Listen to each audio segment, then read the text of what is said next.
عزیزان گرامی، تمام تعریفیں اس رب کائنات کے لیے سزاوار ہیں جس رب کائنات نے ہم تمام کو ایک مختصر سی زندگی دے کر دنیا میں پیدا کیا ہے۔ اللہ تبارک و تعالی ہم تمام کو بے شمار نعمتوں سے نوازا۔ ہر آن ہم تمام پر اللہ تبارک و تعالی کی نعمتیں برس رہی ہیں۔ ان نعمتوں میں سے ایک نعمت جو اللہ تبارک و تعالی اپنے بندوں کو دیتا ہے وہ اولاد کی نعمت ہے۔ یہ بھی بہت بڑی قیمتی نعمت ہے، اولاد کا مل جانا۔ اولاد کی قدر، اولاد کی اہمیت اگر ہم جاننا چاہیں، معلوم کرنا چاہیں تو ان سے معلوم کریں جن کے نکاح ہو کر 10 سال گزر گئے، 12 سال گزر گئے، 15 سال گزر گئے، 5-6 سال گزر گئے، اللہ نے انہیں اولاد نہیں دیا۔ ان سے پوچھیں کہ اولاد کی کیا قدر ہے۔ جنہیں 4-5 اولاد ہے، بچے ہیں، انہیں اتنی قدر نہیں رہتی۔ جن کے نکاح ہو کر کچھ سال گزر گئے تو انہیں پریشانی شروع ہو جاتی ہے کہ مجھے بھی اولاد ہو، بیٹا ہو، بیٹی ہو۔ ہاں، یہ بھی بہت بڑی نعمت ہے۔ اللہ کے نبی علیہ الصلوۃ والسلام کو جب اللہ تبارک و تعالی نے بیٹے کی شکل میں حضرت ابراہیم کو عطا کیا اور حضرت ابراہیم کا رضی اللہ عنہ بچپن ہی میں انتقال ہوا تو کفار مکہ نے، مکے کے کافروں نے، مشرکین نے اللہ کے نبی علیہ الصلوۃ والسلام کو طعنہ دینا، ستانا شروع کیا۔ کیا بول کر ستا رہے تھے کہ آپ کا جو بیٹا ہے ابراہیم، اس کا انتقال ہوا، لہذا آپ کی نسل نہیں چلے گی، کیونکہ باپ کا جو نام باقی رہتا ہے وہ بیٹوں کی وجہ سے، پوتوں کی وجہ سے وہ نسل چلتے رہے گی تو بیٹا باپ کو یاد کرے گا، پوترا پڑ پوتا، ہمارے دادا ایسے تھے، ہمارے پردادا ایسے تھے، ہمارے والد ایسے تھے۔ تو نسل و اولاد، اور وہ بھی خصوصاً بیٹے کی شکل میں باپ کا نام باقی رہتا ہے، بیٹی کی شکل میں نہیں رہتا، کیونکہ بیٹی وہ نکاح کے بعد چلی جائے گی دوسروں کے گھر، تو پھر باپ کا نام بیٹی سے نہیں مشہور ہوتا، بیٹے سے ہوتا ہے۔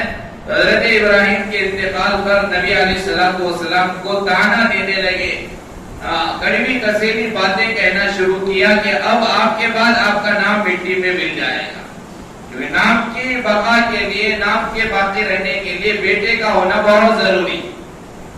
لیکن اللہ کے نبی علیہ الصلوۃ والسلام کا نام اللہ قیامت تک بلکہ ہمیشہ باقی رکھنا چاہتا تھا، تو نبی کے نام کو باقی رکھنے کے لیے اللہ کو نبی کے بیٹی کی بھی ضرورت نہیں تھی۔ یہ نبی کی شان ہے، نبی کی خصوصیت ہے۔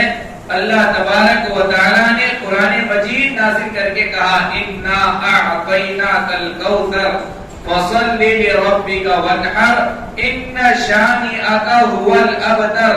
یہ جو کافر آپ کو کہہ رہے ہیں کہ تمہاری اولاد نہ ہونے کی وجہ سے، بیٹے کی شکل میں تمہارے بیٹے نہ ہونے کی وجہ سے تمہارا نام مٹی میں مل جائے گا، ختم ہو جائے گا، تو اللہ نے کہا ان کافروں کے نام کو ہم ختم کریں گے، تمہارا نام تو ہمیشہ باقی رہنے والا۔ تفصیل میں جانا نہیں ہے، خلاصہ یہ ہے کہ اولاد بہت بڑی نعمت، اور اولاد میں بیٹا بڑی نعمت، بیٹی بھی بڑی نعمت، بیٹا بھی بڑی نعمت۔ تو باپ کا نام باقی رہنے کے لیے اولاد کا ہونا، نسل چلنے کے لیے بیٹوں کا ہونا ضروری ہے۔ لیکن قرآن مجید ہمیں یہ کہتا ہے کہ اگر ہم نے تمہیں نعمتوں میں سے اگر اولاد کی شکل میں نعمت عطا کی تو تم اس نعمت کی تمہیں قدر کرنا بہت ضروری، تربیت کرنا بہت ضروری، صحیح طریقے سے پرورش کرنا بہت ضروری۔ انما اموالکم و اولادکم فتنہ، فتنہ کہا ہے اولاد کو، مال اور اولاد جسے دیا گیا، یہ مال جسے ملا، یہ مال اس کے لیے فتنہ ہے، اولاد جسے دی گئی یہ اولاد اس کے لیے فتنہ ہے۔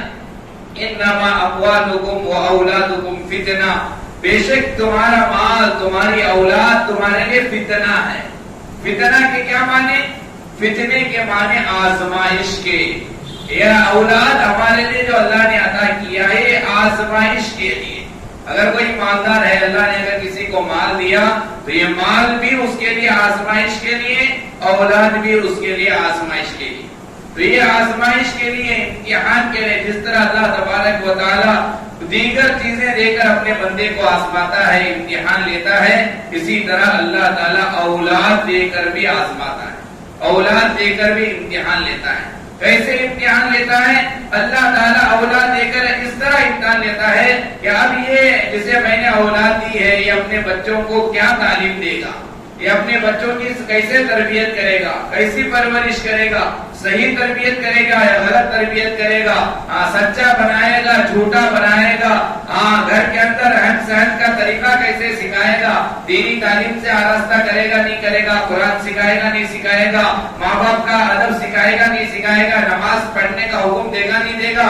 یعنی اللہ تعالیٰ بچوں کو دے کر، اولاد کو دے کر ہمارا امتحان لیتے ہیں، آزماتے ہیں. یہ آزمائش کے لیے یہ نعمت اللہ نے ہمیں عطا کیا ہے. آپ نے وہ واقعہ سنا ہوگا، عربی کی کتاب میں بھی اس واقعے کو لکھا ہے. چہارم میں، عربی چہارم میں، مدارس میں ہم لوگوں کو یہ واقعہ سنایا گیا. کتنی مرتبہ آپ نے سنا ہوگا پتا نہیں. ایک چور تھا، چور بڑا بہت زبر خطرناک چور تھا. پوری قوم تنگ آ گئی تھی، پورے علاقے والے تنگ آ گئے تھے چور سے. اب علاقے والوں نے شکایت کی، پولیس والوں نے پکڑ کر لے کر چلے گئے. آخر جج صاحب نے فیصلہ کیا. کیا فیصلہ ہوا اس چور کے تعلق سے؟ اسے پھانسی کی سزا دی جائے، کیونکہ اس نے بہت تنگ کیا ہے، بہت ستایا ہے. اب پورے لوگ تنگ آ گئے تھے اس چور کی چوری سے، تو پھانسی کی سزا ملی. آپ جانتے ہیں آخری خواہش پوچھی جاتی ہے مرنے سے پہلے، پھانسی کی جسے سزا ملتی ہے، بتا تیری آخری خواہش کیا، آخری تمنا کیا. تو اسی طریقے سے اس چور سے بھی پوچھا گیا کہ بتا تیری آخری خواہش کیا ہے، آخری تمنا کیا ہے، تو کیا چاہتا ہے؟ اس چور نے کہا میری آخری خواہش، میری آخری تمنا میری ماں سے ملنا چاہتا ہوں. ظاہر میں تو بہت اچھی خواہش نظر آتی ہے، آخری مرنے سے پہلے ماں سے ملاقات کرنا چاہتا ہے. تو لوگوں نے سمجھا ہوگا، ڈپارٹمنٹ والوں نے سمجھا ہوگا، ماں سے مل کر معافی مانگنا چاہتا ہوگا، ماں کے سامنے آنسو بہانا چاہتا ہوگا. بہت اچھی خواہش ظاہر کیا چور نے. تو ڈپارٹمنٹ والوں نے کہا کہ اچھی بات ہے، پھانسی دینے سے پہلے چور کی آخری خواہش پوری کرنے کے لیے اس کی ماں کو بلایا گیا. اب ماں آئی، اب ادھر چور آیا، جو اور بات کرنے کے لیے موقع دیا گیا. تو اس نے ڈپارٹمنٹ والوں سے کہا نہیں، میں زور سے کچھ باتیں نہیں کہوں گا، جو کچھ کہوں گا کان میں کہوں گا، ماں کے کان میں بات کرنا چاہتا ہوں. کہا کہ اچھی بات ہے، کہہ لے. اب یہ چور جیسے ہی ماں کے کان کے قریب گیا، بجائے کچھ کہنے کے، بجائے معافی مانگنے کی، کتاب میں لکھا ہے عربی کتاب میں کہ اس چور نے اپنے ماں کے کان کے قریب جا کر ماں کے کان کو کاٹ دیا. اتنا زور سے کترا کہ ماں کا کان کٹ گیا. ماں تھی اس چور کی، اب اسے پھانسی کی سزا دی گئی، اب یہ مرنے والا ہے. آخری وقت میں سب نے سمجھا تھا معافی مانگے گا، روئے گا، گڑ گڑائے گا، لیکن معاملہ الٹا، ماجرا الٹا. بجائے ماں سے معافی مانگنے کے کان کاٹ دیا، ماں کا کان کٹ گیا. اب اس چور سے پوچھا گیا کہ بھائی اتنی بڑی غلطی کیوں کیا، ماں کے کان کو تو نے کیوں کاٹا؟ اس چور نے کہا کہ میں آج اس پھانسی کے پھندے پر جو کھڑا ہوں، آج مجھے یہ جو سزا ملی ہے، اس کا سبب یہ میری ماں ہے. میری ماں کی وجہ سے مجھے پھانسی کی سزا مل رہی ہے، میری ماں کی وجہ سے میں اس سزا کا مستحق ہو گیا. پوچھا گیا کیسے؟ تو میری ماں جب میں بچپن میں اسکول جاتا تھا، اسکول جا کر ربر، شارپنر، سیس چراتا تھا، اگر اسی وقت میری ماں مجھے ڈانٹتی تھی اور مجھے 2 تھپڑ مار کر کہتی تھی بچے میرے بیٹے سیس چرانا جرم ہے، غلط ہے، ربر چرانا غلط ہے، پینسل چرانا غلط ہے، چوری کرنا بہت بری عادت ہے، اس سے توبہ کر. اگر میری ماں مجھے بچپن ہی میں ڈانٹتی تھی تو بچپن ہی میں اس چوری والے گناہ سے توبہ کر کے میں بھی ایک نیک انسان بن جاتا تھا، اچھا بچہ بن جاتا تھا. لیکن میری ماں نے کیا کیا، جب بچپن میں سیس چرا کر گھر آیا، ربر چرا کر گھر آیا، پینسل چرا کر گھر آیا، بجائے ڈانٹنے کے، بجائے مارنے کے، میری ماں مجھے شاباش کہتی تھی، بیٹا آج سیس تو نے چرایا، کل پین چرا کر لانا. کل بستہ چرا کر لانا، کل پیسے چرا کر لانا. میری ماں مجھے شاباش دیتی گئی اور میں سمجھتا تھا یہ کام بہت اچھا ہے، کیونکہ ماں خوش ہو رہی ہے، ماں شاباشی پر شاباشی دے رہی ہے. ماں کی شاباشی کی وجہ سے میں پنسل والا چور سے اتنا بڑا چور بن گیا، اتنا بڑا ڈاکو بن گیا. تو تھوڑا بتاؤ، میرے اس جرم کی سزا جو مجھے مل رہی ہے، اس سے کئی گنا زیادہ سزا میری ماں کو بھی ملا. کیوں؟ کیونکہ ماں کی صحیح تربیت نہ کرنے کی وجہ سے آج میں چور بن گیا. اسی لیے قرآن نے کہا انما اموالکم و اولادکم فتنہ، یہ اولاد تمہارے لیے آزمائش کی چیز ہے، فتنے کی چیز ہے، امتحان کی چیز ہے. اللہ جانچنے کے لیے، اللہ پرکھنے کے لیے، اللہ آزمانے کے لیے اولاد جیسی نعمت عطا کرتا ہے. اللہ یہ دیکھنا چاہتا ہے میں نے اسے بیٹے کی شکل میں نعمت دی ہے، بیٹی کی شکل میں نعمت دی ہے، یہ اپنے بیٹے کی پرورش کیسے کرے گا، یہ اپنی بیٹی کی تربیت کیسے کرے گا، انہیں دین کی تعلیم دے گا نہیں دے گا، انہیں صحیح تربیت کرے گا نہیں کرے گا، انہیں سچا بنائے گا یا جھوٹا بنائے گا، نمازی بنائے گا بے نمازی بنائے گا، اچھے لوگوں کو اچھا انسان بنائے گا برا انسان بنائے گا. اللہ آزمانے کے لیے اللہ ہمیں اولاد دیتا ہے. لہذا یہ آزمائش کی چیز، بیٹے ملنے پر پیڑے بانٹنے سے حق ادا نہیں ہوتا. پیڑے بانٹ دیے نہیں، ساری زندگی تربیت کرنا، پیڑے بانٹ دیے حق ادا ہو گیا، پھر بعد میں چور بنائیں گے جھوٹا بنائیں گے. نہیں، تربیت کے لیے اللہ نے اولاد دی. اللہ اتنے حقوق اولاد کے کتابوں میں ملتی ہے، اگر بیان کرنا شروع کیا جائے 10 جمعہ تک بھی بیان کرے حقوق ختم نہیں ہوتے. اولاد کی تربیت پر علماء کرام نے بڑی بڑی ضخیم کتابیں لکھی ہیں. حضرت مولانا پیر ذوالفقار صاحب نے کتاب لکھی، حضرت مولانا شاہ حکیم اختر صاحب نے کتاب لکھی، حضرت مفتی سعید صاحب نے لکھا ہے. بے شمار اکابر علماء نے اولاد کی تربیت کے تعلق سے، اولاد کے حقوق کے تعلق سے کتابیں لکھی ہیں. حضرت مولانا علی میاں ندوی رحمۃ اللہ علیہ نے لکھا ہے، حضرت حکیم الامت اشرف علی تھانوی رحمۃ اللہ علیہ نے لکھا ہے. اتنے بڑے بڑے علماء نے اس عنوان پر اتنی ساری کتابیں لکھی ہیں. تو تھوڑا سمجھنا چاہیے کہ یہ کتنی ضروری ہے تربیت کا.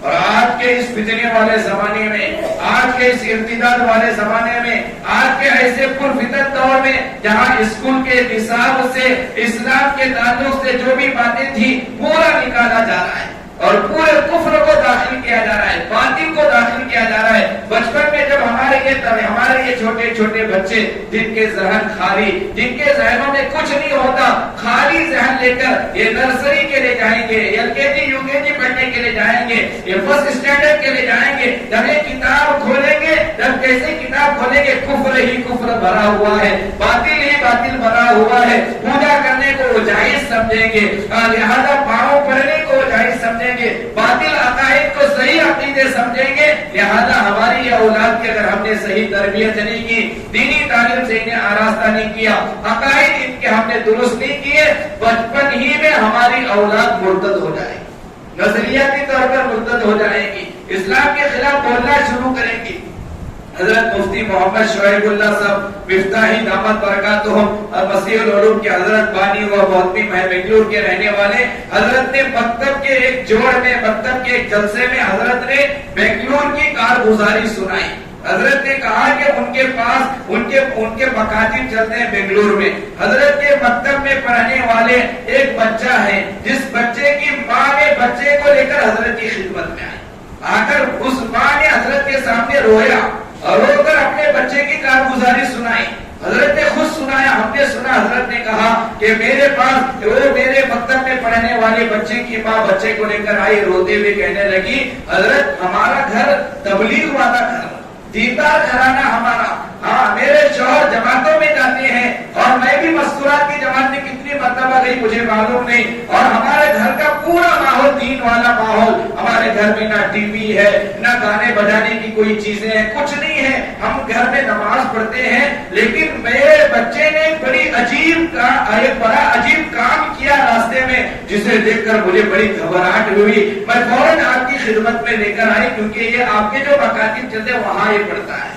حضرت نے پوچھا آپ کے بچے نے کیا کیا ویسا کام جس کی وجہ سے آپ رو رہی ہو؟ تو اس نے کہا ماں نے کہ میرے بچے کو میں نے عیسائی مشنریز اسکول میں نے داخلہ دلایا تاکہ کیونکہ وہاں کی پڑھائی بہت اچھی ہے، میرا بچہ عیسائیوں کی اسکول میں جاتا ہے اور مکتب بھی جاتا ہے آپ کے مکتب میں۔ آج میں جب راستے سے میرے بچے کو لے کر جا رہی تھی، جاتے ہوئے راستے میں چرچ آیا، درمیان میں چرچ آیا، تو میرے بچے نے درمیان میں کھڑا ہو کر چپل چھوڑ کر چرچ کے اس نے بنا کے پوجے کی شکل میں جو ہاتھ پیر سے کیا جاتا ہے اس طرح کر کے پھر چپل پہن کر میرے ساتھ آنے لگا۔ مسلمان ہے، چرچ یعنی جس طرح ہمارے ہندو بھائی مندروں کے سامنے چپل کھول کر اس طرح کر کر پھر آگے جاتے ہیں، میرے بچے نے اس طرح چرچ کے سامنے کر کے آگے آیا۔ میں نے میرے بچے سے پوچھا بیٹا تجھے اس طرح کس نے سکھایا؟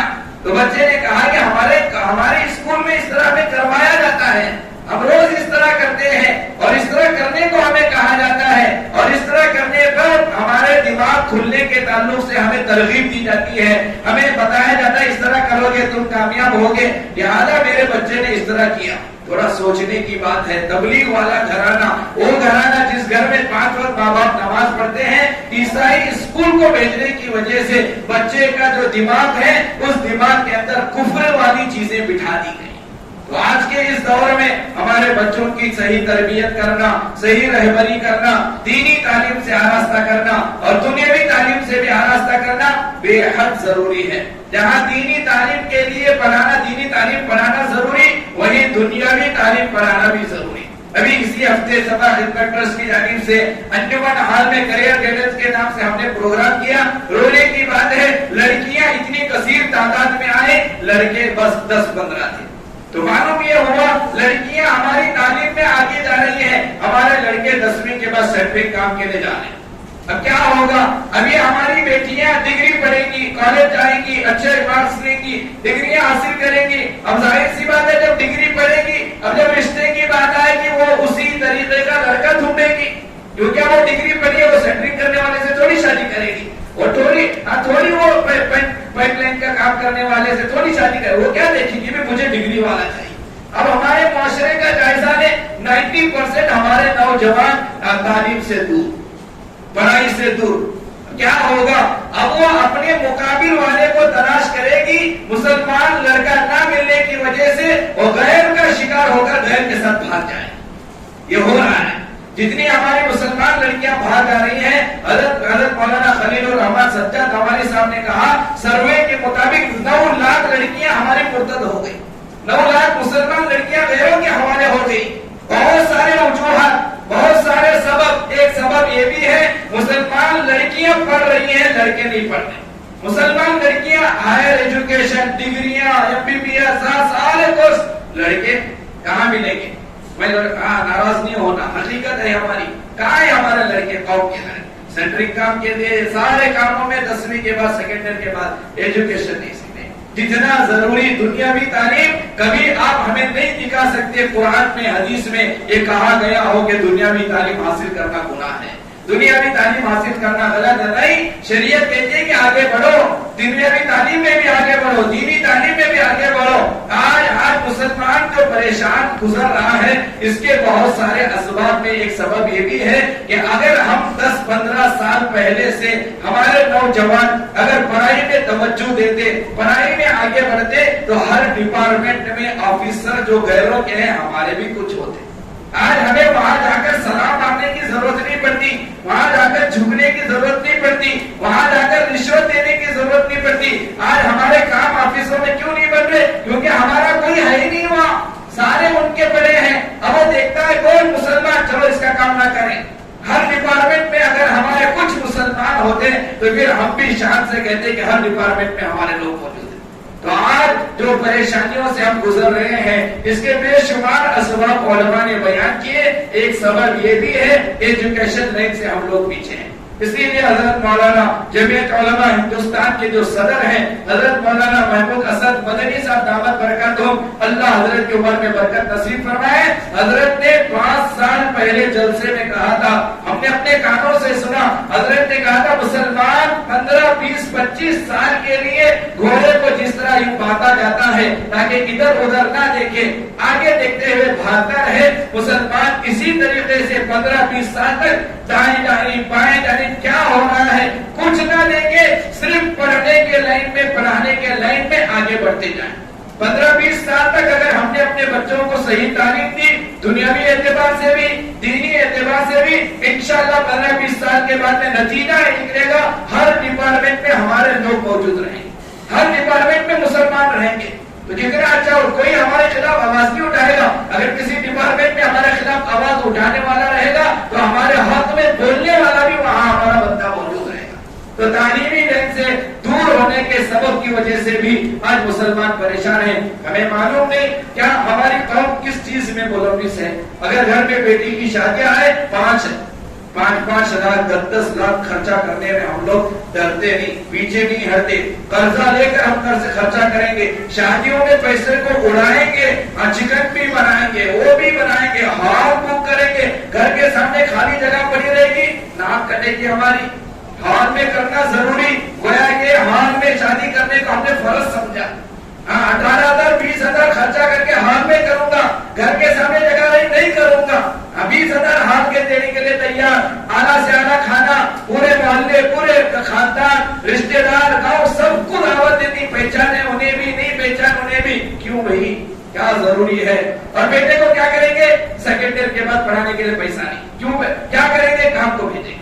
غلط ہے، شادی میں پیسہ خرچہ کرنا چاہیے۔ حالات اتنے برے ہو رہے ہیں، بس سے بدتر ہو رہے ہیں، مساجد پر ہمارا قبضہ کیا جا رہا ہے، ہمارے نوجوانوں کو ٹارگٹ کیا جا رہا ہے، انگلش بولنے نہیں آتا ہمارے نوجوانوں کو، پولیس سے ایسا ڈرتی، اسرائیل علیہ السلام کیا کیوں ہے، روز قبض کر لیتا، پولیس آیا تو ایسا بھاگتی۔ یہ جاہل ہونے کی علامت، یہ جاہل ہونے کی علامت، کیسا دوڑتی کیسا بھاگتی، پتہ ہی نہیں، اصولی معلوم میں قانونی نہیں جانتے، علمی نہیں ہے، اس کی وجہ سے ہمیں کھلونا بنا کر کھیلا جا رہا۔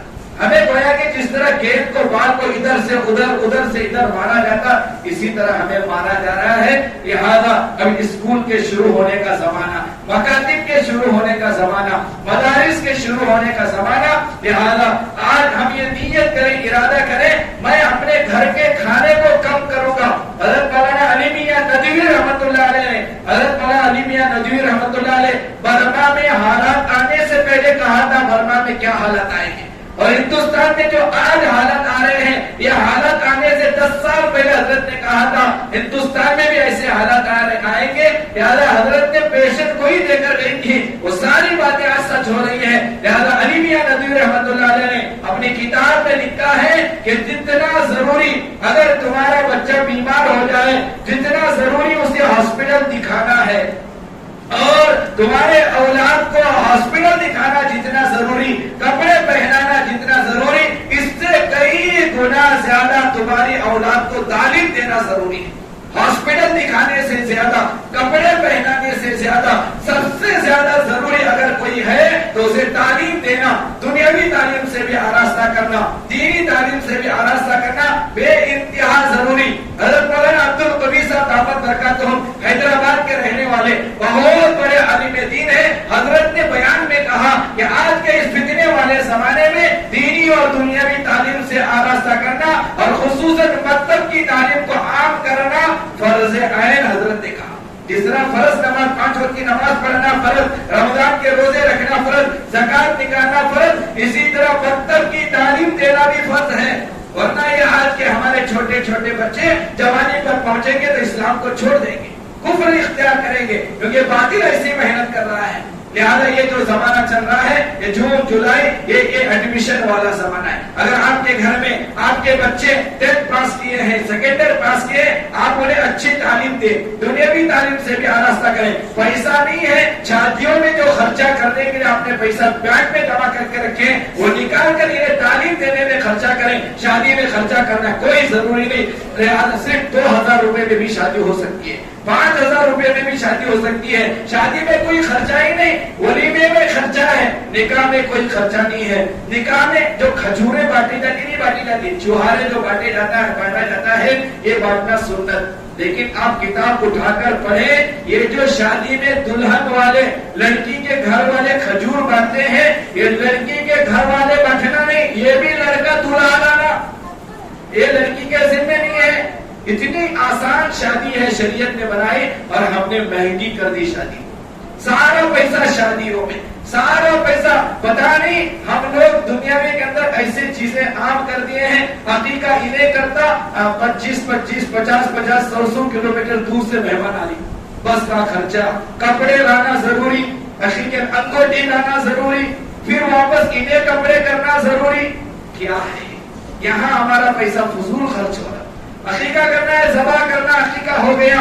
شادی میں بس 2-3 ہزار روپے دے دیا دلہا دلہن کے لیے کس مہر کے طور پر, اور ولیمے میں کھانا کھلانا ضروری نہیں. اللہ نے دیا کھلاؤ, نہیں دیا اللہ نے. صرف گھر کے اندر جو 5-7 لوگ ہیں, 5-7 لوگ ولیمے کے طور پر کھانا بنا کر کھا لو, ولیمہ ہو جائے گا. تو شادیوں میں فضول خرچہ کرنے سے بچیں, رسومات میں فضول خرچہ کرنے سے بچیں.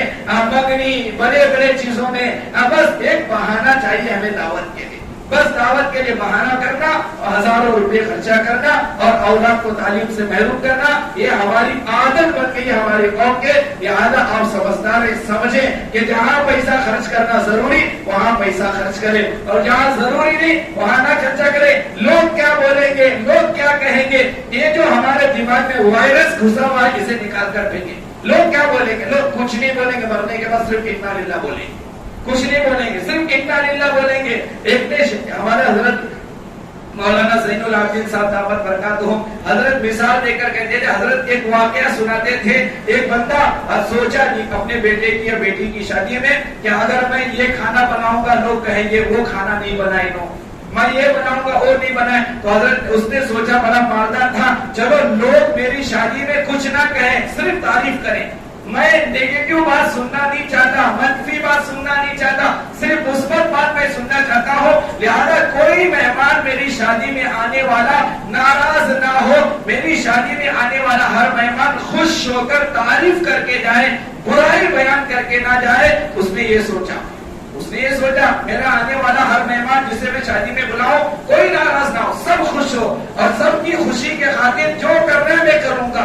اس نے کیا کیا, سب مہمانوں کی خوشی کی خاطر طرح طرح کے کھانے بنائے, طرح طرح کی چیزیں رکھا, سب تیار کیا. مہمانوں کے آرام کے لیے اچھے اچھے روم بک کیے, بیڈ بک کیے, سب آرام کی چیزیں بک کیے. اب اس نے نکاح کے دن سب انتظام ہونے کے بعد اس نے باہر جانے کے راستے پر ایک بورڈ بنایا, ایک بورڈ وہاں پین رکھا, اور اس نے وہاں لکھا اگر تمہیں کوئی تکلیف ہوئی ہو یا تمہیں آرام پہنچا ہو, اگر پورا آرام ملا ہو تو تعریف والے کلمات لکھ کر جانا, اگر آرام نہ پہنچا ہو تو جو تمہیں کمی محسوس ہوئی وہ لکھ کر جانا. بورڈ بنایا, اور اس نے یہ سوچا دل میں کوئی برائی بیان نہیں کرے گا, سب تعریف لکھ کر جائے. اتنا میں کیا, اتنا خرچہ کیا.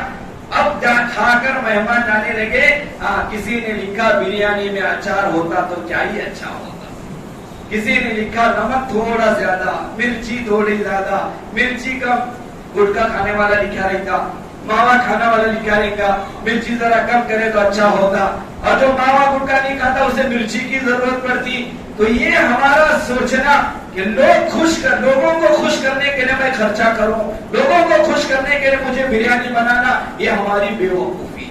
لوگ کبھی خوش نہیں ہو سکتے, لوگوں کی عادت ہے بولنا. ہم لوگوں کو نہ دیکھیں, ہم شریعت کو دیکھیں, اللہ اور اس کے رسول کے حکم کو دیکھیں, اور دنیاوی حالات جو ہم پر آ رہے ہیں ان حالات کے مقابلہ کرنے کے لیے مجھے کیا تیاری کرنا ہے, مجھے کیسے آگے بڑھنا ہے, اس کا سوچ کر ہم زندگی گزارنے کی کوشش کریں. لہذا آپ سے درخواست یہ ہے آپ اپنی اولاد کو دنیاوی تعلیم سے بھی آراستہ کریں, دینی تعلیم سے بھی آراستہ کریں. مکاتب کا جال بچھانے کو علماء نے فرض کہہ رہے ہیں. لہذا اگر آپ کے گھر میں بچے ہیں, چھوٹے چھوٹے بچے ہیں, جوان بچے ہیں, لہذا ہمارے اس مسجد میں مکتب کو پابندی سے بھیجنے کی کوشش کریں.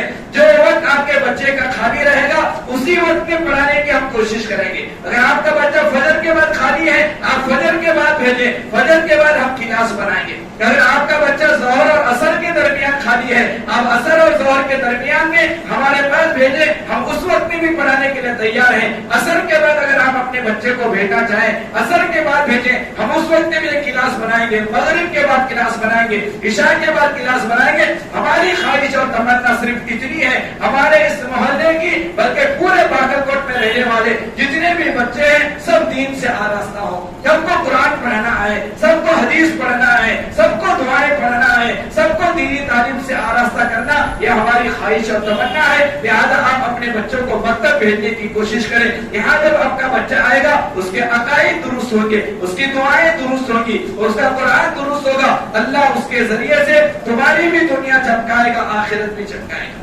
حدیث میں آتا ہے, جبرانی کی روایت ہے, اللہ کے نبی علیہ الصلوۃ والسلام نے فرمایا جب کسی گھر میں ماں باپ اپنی اولاد کو, اپنے چھوٹے چھوٹے بچے کو مکتب بھیجتے ہیں یا مدرسہ بھیجتے ہیں, اب ان کا بچہ جو والدین اپنے بچے کو مکتب بھیجا, مدرسہ بھیجا, اب وہ بچہ جب مکتب آتا ہے, مدرسہ آتا ہے, پیارے نبی صلی اللہ علیہ وسلم, حدیث ہے بھی حدیث ہے, اللہ کے نبی نے کہا جیسے ہی مکتب کو وہ بچہ آیا, استاذ کے سامنے بیٹھا, اب استاذ کیا کرتا ہے, ابھی قاعدہ شروع نہیں ہوا, ابھی قرآن شروع نہیں ہوا, پہلا دن جیسے ہی مکتب کو بچہ آیا, استاذ مکتب کی شروعات بسم اللہ سے کرتا ہے, بچوں کو بسم اللہ پڑھایا جاتا ہے.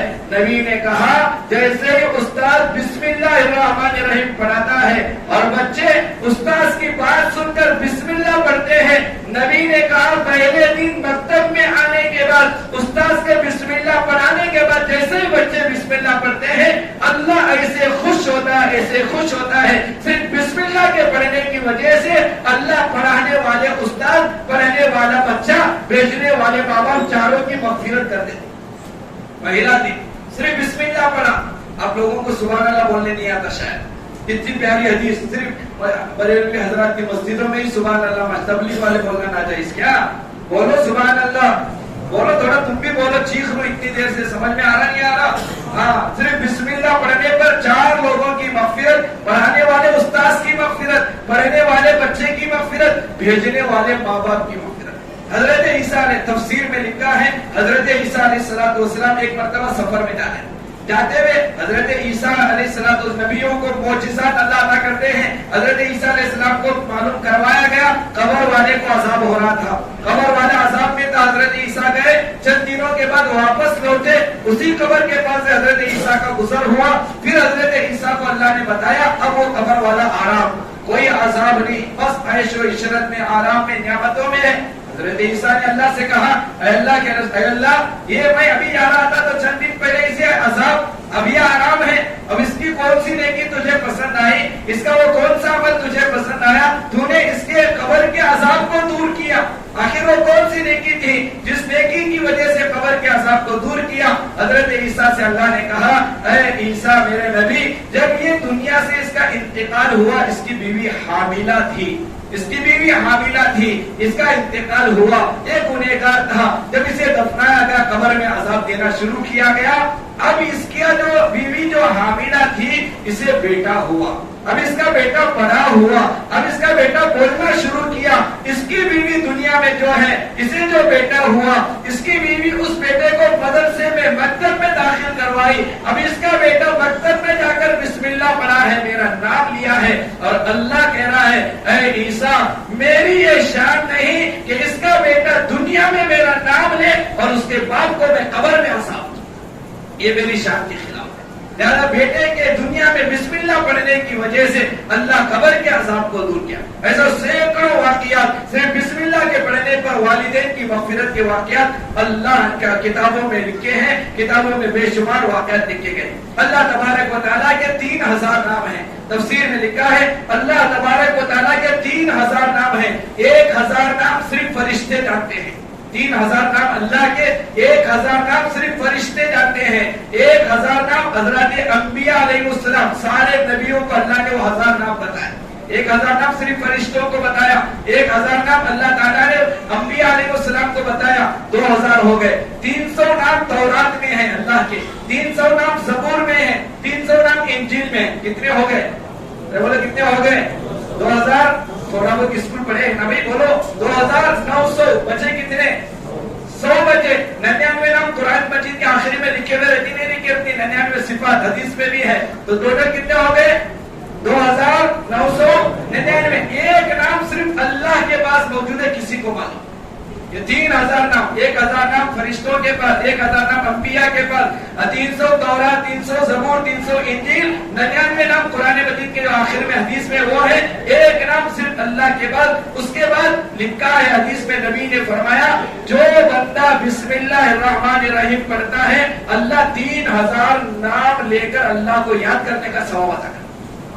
تھوڑا سوچیں، ہمارے بچے جب روزانہ پڑھیں گے کتنا ثواب ملے گا، والدین کو کتنا ثواب ملے گا۔ حدیث پاک میں آتا ہے، نبی نے فرمایا اذا مات الانسان انقطع عمله الا من ثلاث، جب انسان کا انتقال ہو جاتا ہے عمل کا دروازہ بند، اب سبحان اللہ نہیں کہہ سکتا، نماز نہیں پڑھ سکتا، ثواب نہیں ملتا، الا من ثلاث، 3 چیزیں ایسی ہیں قبر میں بھی اس کے نام اعمال میں ثواب لکھا جائے گا۔ کون کون سی 3 چیزیں؟ 3 چیزیں میں بتانے کے لیے وقت نہیں ہے۔ ایک چیز ولد صالح، اگر باپ نے، ماں باپ نے بچوں کو نیک تعلیم، دینی تعلیم سے آراستہ کیا، اب باپ کے مرنے کے بعد، ماں کے مرنے کے بعد یہ بچہ نماز پڑھے گا، ماں باپ کو قبر میں ثواب ملے گا، بچہ قرآن پڑھے گا، ماں باپ کو ثواب ملے گا، بچہ دنیا میں جو بھی نیک کام کرے گا اللہ تبارک و تعالیٰ ماں باپ کو قبر میں ثواب عطا کرے گا۔ لیکن افسوس یہ ہے آج ہم نے اولاد کو دینی تعلیم سے آراستہ نہیں کیا۔ باپ کے انتقال پر بیٹا جنازے کی نماز پڑھانا چاہیے، لیکن اتنا بھی اس نے نہیں سیکھا کہ جنازے کی نماز کیسے پڑھائی جائے۔ مکتب گیا ہوتا، باپ کی جنازے کی نماز پڑھانا اس کے لیے آسان ہوتا، مکتب مدرسہ گیا ہوتا، ماں کی جنازے کی نماز پڑھانا اس کے لیے آسان ہوتا۔ اس سے پہلے بھی میں نے بتایا مسجد میں نماز کون پڑھائے گا؟ حافظ صاحب پڑھائیں گے، عالم صاحب پڑھائیں گے، سعید کی نماز مولانا پڑھائیں گے، لیکن جب انتقال ہو جائے تو جنازے کی نماز پڑھانے کے لیے شریعت نے حافظ صاحب کو نہیں کہا، نہیں، مسجد کا امام نہیں پڑھائے گا، مولانا نہیں پڑھائیں گے، مفتی صاحب نہیں، کون پڑھائے گا؟ بیٹا پڑھائے گا۔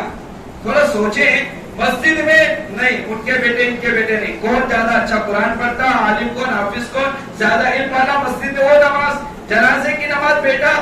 کیوں؟ کیونکہ علماء نے اس کا جواب یہ لکھا ہے، کیونکہ جب کسی کے باپ کے جنازے کی نماز حافظ صاحب پڑھائیں گے، عالم صاحب پڑھائیں گے، مسجد کے امام پڑھائیں گے، اب جانتے ہیں تیسری مرتبہ اللہ اکبر کہنے کے بعد کیا پڑھا جاتا؟ اللہم اغفر لحیینا، اے اللہ ہمارے زندوں کی مغفرت فرما، ومیتینا، ہمارے مردوں کی مغفرت فرما۔ حافظ صاحب پڑھائیں گے تو انہیں درد نہیں ہوگا کیوں اس کا باپ نہیں مرا، کسی اور کا باپ مرا ہے۔ تھوڑا سوچیں، اگر بیٹا کھڑا ہے، باپ کا جنازہ سامنے ہے، بیٹا کھڑا ہے نماز پڑھانے کے لیے، ماں کا جنازہ سامنے ہے، اب جیسے ہی بیٹا کہے گا اللہم اغفر لحیینا، درد سے کہے گا، میتینا، ماں کے مرنے کا درد، ماں کے مرنے کا جو رنج ہے اس رنج کو سامنے رکھتے ہوئے، ماں کے احسانات کو سامنے رکھتے ہوئے، باپ کے احسانات کو سامنے رکھتے ہوئے، جیسے بیٹا اللہم اغفر لحیینا ومیتینا پڑھے گا، وہ درد سے دعا نکلے گی، اللہ اس دعا کے درد کی وجہ سے دعا قبول کر کے اس کے باپ کی ماں کی مغفرت کرے گی۔ اس لیے کہا گیا بیٹا نماز پڑھائے، لیکن اتنا تو دین ہمارے پاس ہو، اتنا تو علم ہمارے پاس آئے کہ ہم ہمارے ماں باپ کی جنازے کی نماز پڑھ سکتے ہو، ہماری اولاد ہماری جنازے کی نماز پڑھائے، اتنا تو انہیں تعلیم دینا بے حد ضروری ہے۔ لہٰذا آپ تمام سے درخواست ہے اپنی اولاد کو، اپنے بچوں کو مکتب بھیجنے کی کوشش کریں، بھیجیں گے انشاءاللہ، داخلہ کرائیں، آپ ترتیب بنائیں، آپ کو ٹیوشن بھیجنے کے لیے وقت ہے، اسکول بھیجنے کے لیے وقت ہے، تو کیا تعلیم، دینی تعلیم سے آراستہ کرنے کے لیے وقت نہیں ہے؟ نکالیں، ضرور وقت نکالیں۔ ہماری اولاد جب دینی تعلیم سے آراستہ ہوگی یہ ہمارے حقوق ادا کرے گی، کیونکہ مکاتب میں، مدارس میں ماں کے حقوق بتائے جاتے ہیں، باپ کے حقوق بتائے جاتے ہیں، بھائی بہنوں کے حقوق بتائے جاتے ہیں۔ جب ہمارے یہ بچے بچپن ہی میں ماں کے ساتھ کیسا رہنا سیکھ لیں گے، باپ کے ساتھ کیسے رہنا سیکھ لیں گے، بھائی بہن کے ساتھ کیسا رہنا سیکھ لیں گے، جب یہ بڑے ہوں گے ماں باپ کو ناراض نہیں کریں گے، ماں باپ کے انتقال کے بعد بہن کا حق نہیں مانیں گے، بھائی کی نافرمانی نہیں کریں گے، مل جل کر محبت کے ساتھ رہیں گے۔ جب یہ بچپن میں سیکھیں گے تبھی یہ سب کچھ ہو سکتا ہے۔ اپنے بچوں کو مکتب بھیجنے کی کوشش کریں، اور اسی طریقے سے اب یہ ایجوکیشن لائن سے، دنیاوی تعلیم کے لائن سے ایڈمیشن شروع ہو گئے ہیں، آپ اپنے بچوں کو دنیاوی تعلیم بھی اچھے سے اچھا دینے کی کوشش کریں، بھلے تمہیں 3 وقت کھانے کے بجائے 2 وقت کھانا پڑے۔ یہ میں میری بات نہیں کہہ رہا ہوں، حضرت مولانا اسد محمود اسد مدنی صاحب دامت برکاتہم جمعیت علماء صدر ہندوستان کے حضرت نے کہا ہے آج کے زمانے میں اپنی اولاد کی تعلیم کے لیے اگر تمہیں بھوکا رہنا پڑے، ماں باپ بھوکا